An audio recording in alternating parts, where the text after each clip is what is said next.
Hi everybody, welcome back to our channel, Hume's Little Homestead. I'm Katie, my husband's name is Ryan, and we have 5 kids together. We are also building a little homestead, so yay! Today I want to show you how I get ready for baby chicks. So my broody hen that I've been showing you guys is still sitting. Last night I candled one of the eggs and it's very dark. I saw some wings moving, like you can see the veins and the, like, it's looking like it's really gonna hatch this weekend. If not this weekend, probably Monday, but I'm thinking probably tonight or tomorrow. But I've been saying that for the last week, so yeah.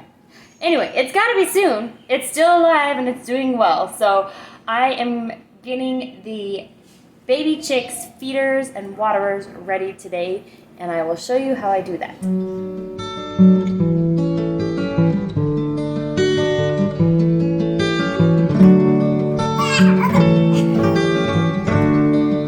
Oh my. They're silly.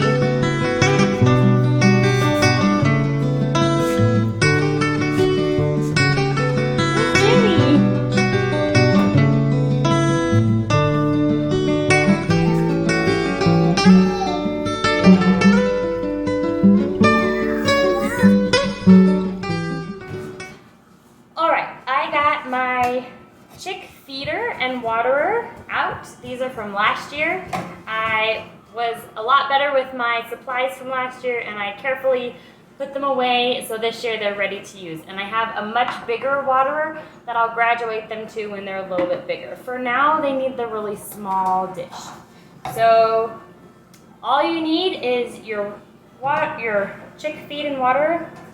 And when I first buy them from the store, I just rinse them out. I don't do this, but because these had baby chicks in them last year, I don't want any like bacteria to be resurrected this season, so I'm just gonna, it's almost like washing a dish, like washing dishes. It's not complicated. But I just will be using a bottle brush, a baby bottle brush, an old washcloth, and a little bit of bleach and a little bit of Dawn dish soap. So first I'm just going to unscrew them like so. You can see it's very dirty in there. There's even a feather in there. I don't know how a feather got in there. Just sitting in the chicken coop, I guess. And then disassemble that one and pop this one up. I think I will. Oh, it spins. It spins, if anyone was wondering. Okay. Just warm water. Doesn't have to be warm, but I like to use warm water a lot better for my own hands. And then literally like you're doing dishes. So just put a little dish soap in and a splash of bleach.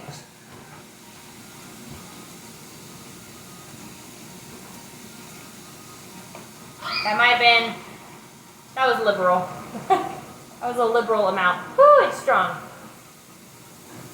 Really strong. Okay.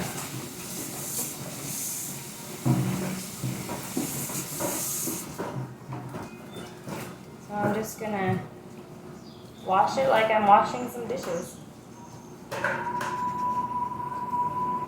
Okay, and then I'm gonna rinse it.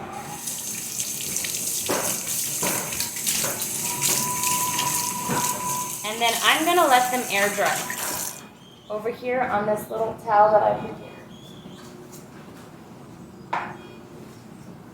It's as simple as that.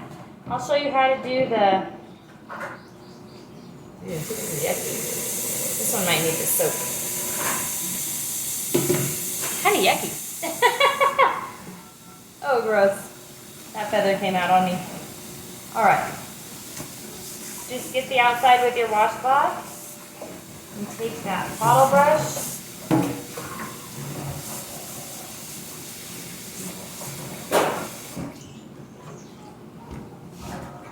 Just rubbing out the inside. Just like that.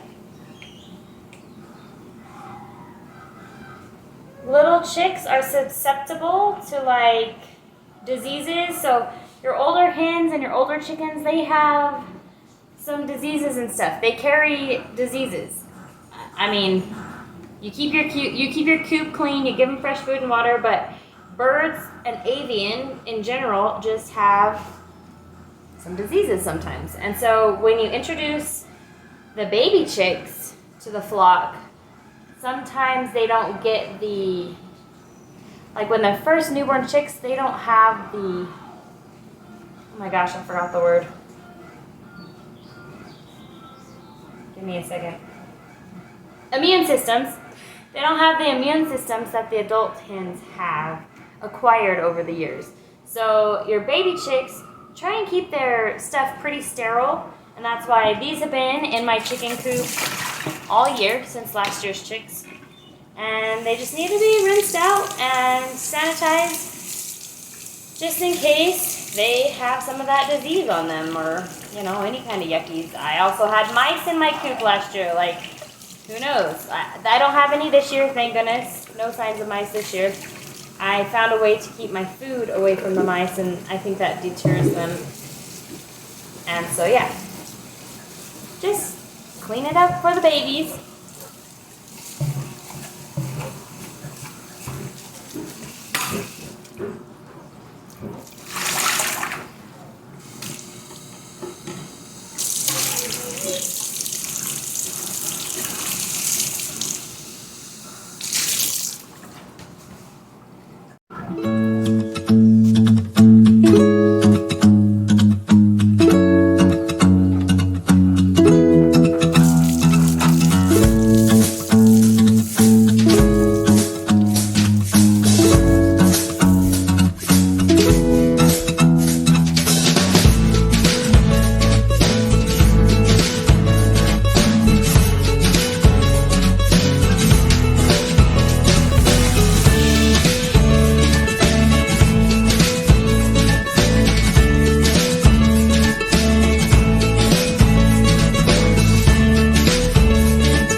I'll put these washcloths in the washing machine by themselves since they have bleach on them, and I will just run this through the dishwasher and it will be all good. That's it. The last thing I'm going to show you today is I am setting up my incubator in case this hen leaves like 3 or 4 eggs behind or something. I've had that happen where a hen, it happened when she had a large clutch of eggs. I had like, I don't know, like 18 eggs under this little hen. And she hatched out like 9 of them. But then when those 9 were hatched out, the other 9 eggs that were left were somewhere in the middle of hatching, and but she was ready to get up. It had been, 8 hours, so she didn't want to sit there any longer. So she took her 9 babies that she had and she just left those other eggs. And later it was kind of horrifying what I found. I found like half hatched chicks, and it was really gross. And yeah, so I don't want that to happen. She's only got 5 eggs under her. Actually, I saw that she had laid another egg, so I think there might be 6 under her, which that one will be way farther behind in development than the one she's sitting on. So I'm going to take whatever eggs don't hatch after about 12 hours, after they start hatching, and throw them in this incubator. And then in the nighttime, I can sneak the chicks underneath her. And I have had success with that, and I have had failure with that. One time I bought some chicks from Tractor Supply, and my hen had already hatched out her chicks, but the chicks from Tractor Supply, I could tell they were like a week older and they were a little bigger. I slipped them under her at night, not this hen, or not this particular hen, but a hen. And in the morning, she had pecked those 2 chicks to death. It was horrible. So you can have success with that, and you can have failure with that. And when you fail with that, it's a pretty big fail, and it sucks really bad. But anyway, I'm going to get my incubator set up. I don't really know the brand of it. I'm going to turn the camera around and show you the incubator. Ryan got me this incubator for, I think it was for my birthday. It was either my birthday or Christmas. And I love it. It is great. I had a low hatch rate last year, though. I don't know if it was the incubator. I kind of think it was the fertility of my chick eggs, because I saved them for like, I think 15 days, and I think that's just too long to save eggs now that I've learned more. The other thing that happened with this incubator that was so sad, when I pulled these out, I'm going to pull these out right now anyway. I pulled these. This is the egg turner that came with it. See if I can pull them out of there.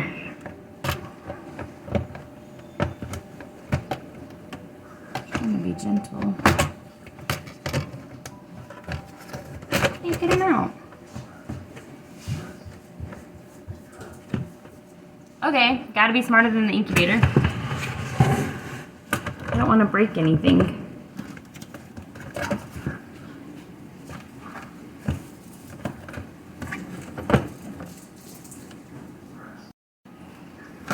Okay, I figured it out. I didn't want to pull very hard, but there's this little latch that was holding it. This little latch was holding it in place. So I didn't want to pull though, because I was like, what if I break it? And then I think this, Ryan usually helps me with all of this, and he's at work. Okay, there.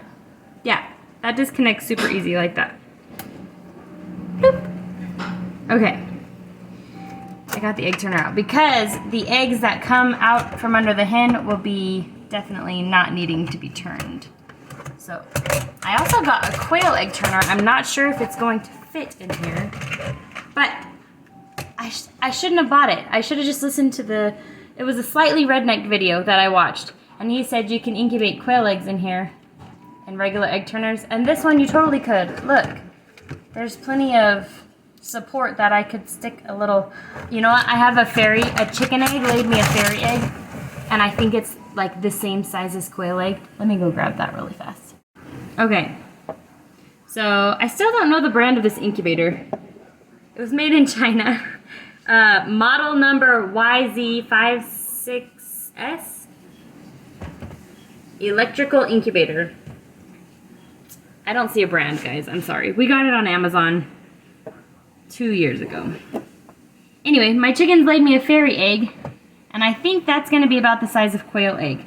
So here's a bantam chick egg, and I'll show you right here. They fit in there just perfectly. Chicken eggs do. This is a chicken egg turner. This is a regular sized chicken egg. Sorry, my lighting is pretty poor in here. And see how it fits nicely in there? And then here's a duck egg, and I think even duck eggs could be incubated in this egg turner. It's a little snug. Let me just, but this, I think this is going to be the size of a quail egg. I don't really know why chickens lay a fairy egg sometimes, but yeah, it would totally fit in there just fine. See? So duck, regular chicken, bantam chicken, and this will be about the size of a quail egg. This is a chicken egg, but it's a fairy one. So I didn't really need to order the quail egg turner. I was just excited, and I went ahead and ordered it. And I was nervous. I spent kind of the quail eggs I bought were a little bit pricey.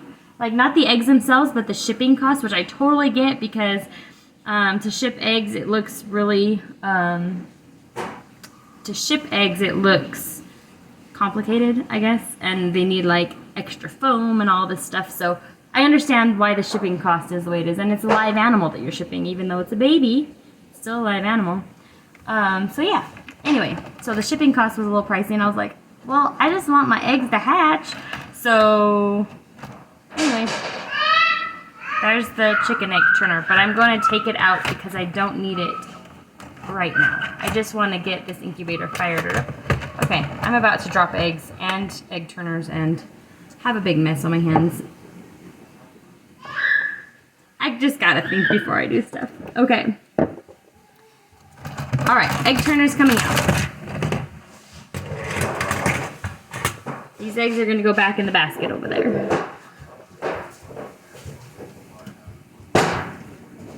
Hello, buddy. You wanna say hi? You wanna say hi? Hi. Hi, right there. Look. Oh, you see what I'm doing? I'm setting up an incubator. I'm gonna have baby chicks. Oh yes, that's the lid. It goes right there. You're so smart. Yeah, it's pretty cool. Alrighty, I cleaned out my incubator after the hatch, so sanitized it and everything, and it looks very clean, so I'm not going to worry about sanitizing this in this video, but basically I do the same thing, just use a little bit of bleach, clean it out. But let me show you something that was really bad with this incubator. But I don't know, I think it would happen on many incubators. It was just so sad. I don't have the clip of it, but it was, I think it was last year. Anyway, one of my chicks fell down this, and it looks so small. That gap looks so small. It's maybe a ½ inch. It's really not a big, so over there is probably like 1/4 of an inch, and this gap is like a ½ inch. My chick fell down and drowned in the well because I wasn't home, and so it was so sad. But I learned you can put washcloths when it's about time for them to hatch. Put washcloths around, soft washcloths around the entire edge, and that can help. I also heard about using some baskets from the dollar store. So since I'm hatching 2 different types of quail, I think I'm gonna get those little baskets from the dollar store and hope that they stay in the basket. But I will still line it with washcloths in case they get out. And I always line this with paper towel when it's time for them to hatch, just because that is, I don't want their feet to hurt, you know. Anyway, I'm weird. But let's do this. Let's turn it on. So I'm gonna put the lid back on. Oh, I need to put water in it. I also think that was another thing. I did a dry hatch, and I'm in Arizona, so a dry hatch is when you don't add water into the incubator wells. And the theory is because the mother hen it is humid under her, but it's not like crazy humid under the mother hen. So that's what a dry hatch is, but we just have low humidity in this area, so I'm gonna make sure and fill my water wells this time with water for sure. So yeah.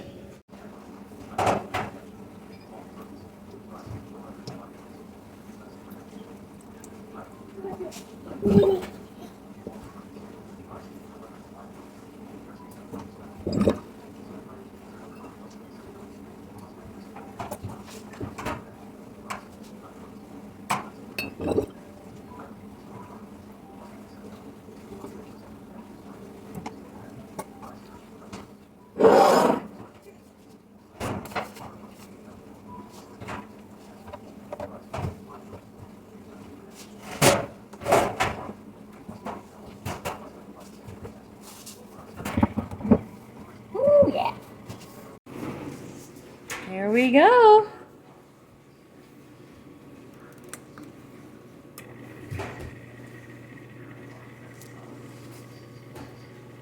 Now I need to remember how to do this. Okay, I have to remember how to do this. One sec. Alright, I remember now. Also, I forgot this this one shows Celsius, not Fahrenheit. So in America we use Fahrenheit, but I don't know why, because everywhere else in the world uses Celsius. So the degrees Celsius you want, this is a forced air, it's not a still air. Forced air is going to be 37.5 degrees Celsius. So wait a second. So you click this and that's set to 37.7. I'm going to leave it there and it's trying to get up there, and then, oh, I already set that. And then, how do I set this? So the water I put in there is getting it up to 70% humidity.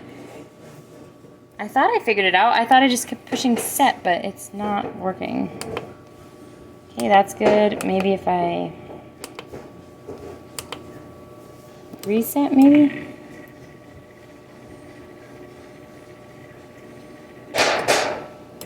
Reset.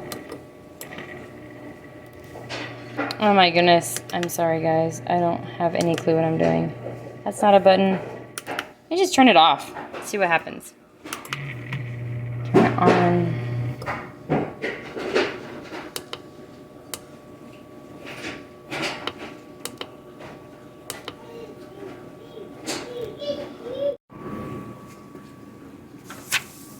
Okay, I'm gonna have to read the manual because I don't know what the heck is going on.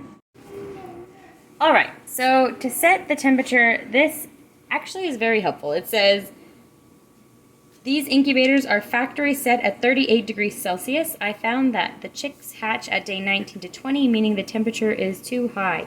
Using the method described above, recommend you set the temperature to 37.6 degrees Celsius.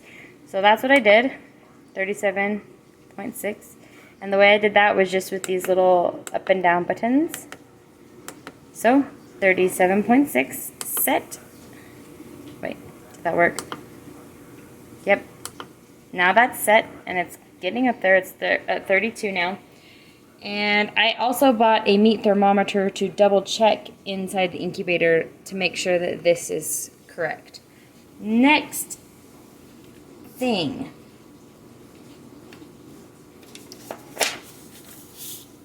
Humidity. So this is our humidity, or I think.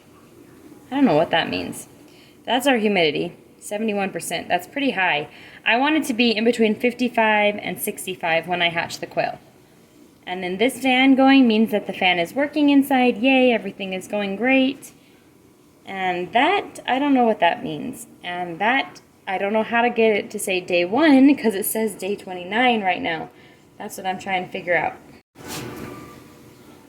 Anyway, I don't know how to get that off, but I'm not worried about it because a tip that I saw on the Slightly Rednecked channel was to just get a piece of masking tape and put the date of your hatch on that masking tape.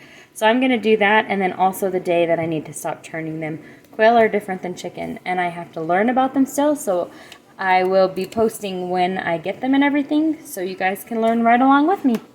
Alrighty.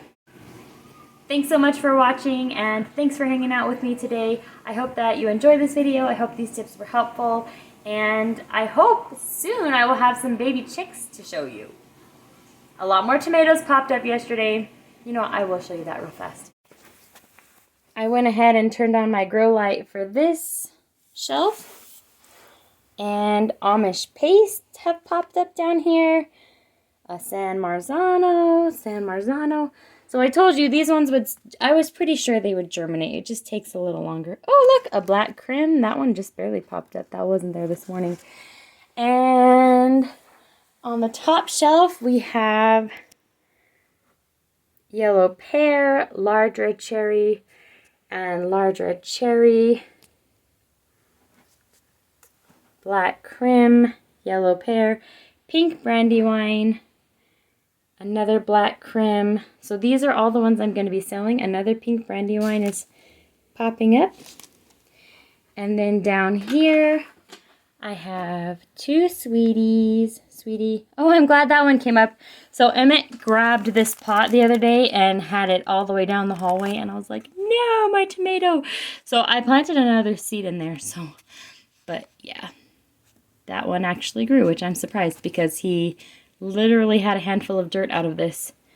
And there's another sweetie. Oh wow, I must have accidentally dropped 3 seeds in there. So on my other video, I cut myself off and I was saying that it's a habit to drop 2 seeds down in. I usually always sow 2 seeds, but this year I was trying to just do 1 seed so that I wouldn't have to separate them. But you can see I still did 2 and 3 seeds on some of these. Just out of habit and like, what if the first one doesn't germinate? I have to have more. So I'll be separating these out and they'll be whole new plants. So that'll be great. Oh, there's another one coming up through the plastic. Wonder if you can see that. I'll move that out of the plastic right now. And most exciting is the black cherry tomato seeds came in. So I am going to be planting those pronto, right away, right now. So yay, but this video was about chicken tips. I just wanted to give you a quick update on the tomatoes because a lot of them had sprouted and I'm super excited. I have some customers already that have purchased and I'm just waiting for the plants to get big enough to sell. So thank you, thank you. Thank you for your subscriptions. Thank you for liking our videos. Thank you for following along with our journey. We really appreciate it. So I hope you're having a great day and I will talk to you tomorrow. Bye. I'm editing clips and I think I found out as I was watching myself fiddle with the incubator, I think I figured it out. So how to reset it all to day 0. Let me see. I just was like, oh yeah, maybe I should try this. So let's try it. I'm gonna wait to try it on film. I'm gonna try holding this button for 3 seconds. Yes! Yes! Okay. So you hold the reset button for 3 seconds. I had read somewhere to hold set for 3 seconds. And, ooh, looky, it's already up to 37.6. It's back down to 61, which is good. I'm going to keep it in between 50 and 55 degrees humidity, but a little higher I think will be fine. But, yay, I figured that out. So you just push reset. And then I heard the egg turner, I heard it go, but it's not in there, so don't have to worry about that. Anyway, yay, I figured it out.